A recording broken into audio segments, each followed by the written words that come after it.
فندم؟ أنا أتصور أن الخطاب الديني في العالم الإسلامي بالكامل أفقد الإسلام إنسانيته.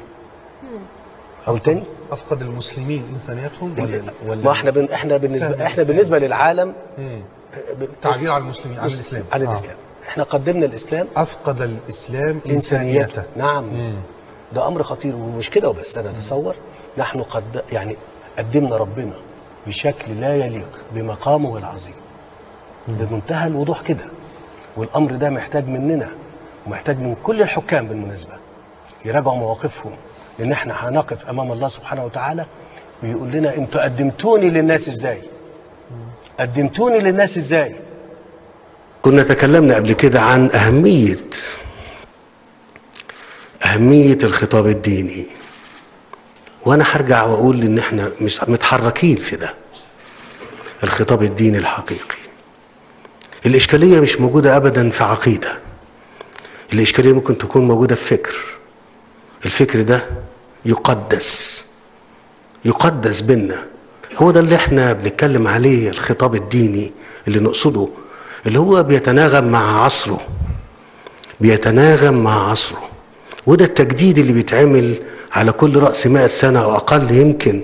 إزاي إن احنا نعمل، أنا بكلم هنا على أهل الدين والمسؤولين عنه، لازم نتوقف كثيرا الحقيقة، نتوقف كثيرا على الحالة اللي موجودة. وأنا اتكلمت في الموضوع ده مرة واتنين الحقيقة قبل كده. نتوقف كثيرا قدام الحالة اللي احنا موجودين فيها. مش معقول يكون الفكر اللي احنا بنقدسه ده يدفع بالأمة دي بالكامل ان هي تبقى مصدر للقلق وللخطر والقتل والتدمير في الدنيا كلها. مش ممكن يكون الفكر ده، انا مش بقول الدين، انا بقول الفكر ده اللي تم تقديسه، نصوص وافكار تم تقديسها على مئات السنين، واصبح الخروج عليها صعب قوي، لدرجة ان هي بتعادي الدنيا كلها. يعني الواحد 6 من 10 مليار هيقتلوا الدنيا كلها اللي فيها 7 مليار عشان يعيشوا هم؟ مش ممكن. الكلام ده انا بقوله هنا في الازهر، هنا امام رجال وعلماء الدين. والله لأحاجيكم يوم القيامة امام الله سبحانه وتعالى على اللي انا بتكلم فيه ده دلوقتي. انت مش ممكن تكون وانت جواه حاسس بيه، مش ممكن وانت جواه تكون حاسس بيه. لازم تخرج منه وتتفرج عليه وتقراه بفكر مستنير حقيقي. ده انت محتاجين تتوقفوا بشدة.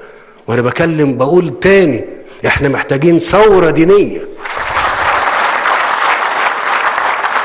فضيلة الإمام، انتم مسؤولين امام الله. الدنيا كلها منتظرة منكم، الدنيا كلها منتظرة كلمتكم، لأن الأمة دي بتمزق، الأمة دي بتدمر، الأمة دي بتضيع، وضياعها بإيدينا احنا اللي بنضيعها.